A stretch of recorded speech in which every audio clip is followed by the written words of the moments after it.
ये मेरे दिल की बात नहीं है, ये पूरे जम्मू के दिल की बात है। जो पिछले 10 साल से हमने घुटन महसूस की है वो कहीं ना कहीं हमें निकालनी पड़ेगी। कब तक हम पार्टी पॉलिटिक्स के चक्कर में अपनी बातों को दबा के रखेंगे? जम्मू पिसता रहा, 10 साल से जम्मू पिसा, उसकी बात कब करेंगे और कौन करेगा? जिनको अधिकार दिया गया है बोलने का गया, वो पार्टी पॉलिटिक्स के चक्कर में अगर मुंह नहीं खोलेंगे तो मैं तो खोलूंगा।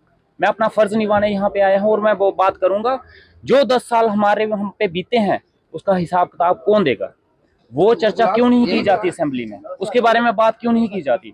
मैं ये मुद्दे उठाए हैं, इसलिए उठाए हैं क्योंकि ये जनता की आवाज है, जनता ये जानना चाहती है और जनता की आवाज बनके हम यहाँ पे आए हैं। मैं ईमानदारी से विश्वास दिलाना चाहता हूँ अपने जम्मू वालों को, अपने बनी वालों को, कि उनकी आवाज जो है, उनकी बात जो है दमदार तरीके से असेंबली में रखी जाएगी। भारतीय जनता पार्टी की तरफ से लगातार कहा जा रहा है कि बहुत विकास पिछले 10 सालों में हुआ है और खासकर जब हमने आज सवेरे एलओपी सुनील शर्मा जी से बात की तो उन्होंने कहा कि एक विधायक का खासकर प्रधानमंत्री के कार्यक्रम पर मन की बात करना शोभा नहीं। क्यों नहीं करता? इसलिए नहीं करता।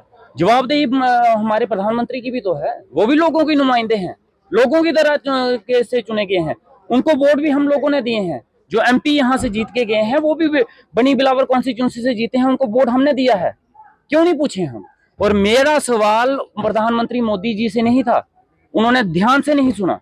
मैंने ये कहा कि इस यूटी के कार्यकाल में प्रधानमंत्री मोदी साहब की मन की बात को यहाँ की एडमिनिस्ट्रेशन ने इग्नोर किया। ये शायद उस बात को घुमा के कहीं और लेने की कोशिश कर रहे हैं। मेरा मतलब ये था कि जो मन की बात में प्रधानमंत्री साहब ने बात की वो बात पूरी होनी चाहिए थी। 2 सालों के अब तक पूरी नहीं, बिल्कुल नहीं हुई पूरी। और किसने नहीं की पूरी? वो पूरी होनी अगर नहीं हुई तो उसका जिम्मेवार कौन है? उसकी भी जिम्मेवारी तय होनी चाहिए थी ना। मुझे लगता है प्रधानमंत्री की बात अगर इग्नोर की जा रही है हमारे जम्मू कश्मीर में, तो फिर एक आम आदमी तो कोई कहीं स्टैंड ही नहीं करता, उसकी बात का तो कोई मूल्य ही नहीं रहा। अब इस बात को वो जिस तरह से घुमाना चाहे घुमा सकते हैं, लेकिन मुझे उससे कोई फर्क नहीं पड़ता। क्या आपको लगता है कि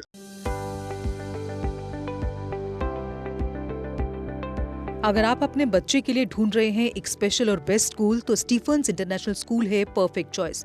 क्योंकि CBSE affiliated Stephens international public School यहाँ पर है NEP based curriculum, modern and huge infrastructure, experience faculty जो आपके बच्चों का करता है समग्र विकास। स्टीफेंस इंटरनेशनल पब्लिक स्कूल में है 60+ smart classes, library, laboratories, phonetic labs, outdoor and indoor sports facility, swimming pool और 1000 से ज्यादा की क्षमता वाला ऑडिटोरियम। यही नहीं, स्टूडेंट्स को ट्रांसपोर्ट फैसिलिटी भी उपलब्ध करवाई जाती है। स्टीफेंस इंटरनेशनल पब्लिक स्कूल में एडमिशन शुरू हो चुकी है। हमारा पता है Stephens international public School, airport road, Meera Sahib, Jammu.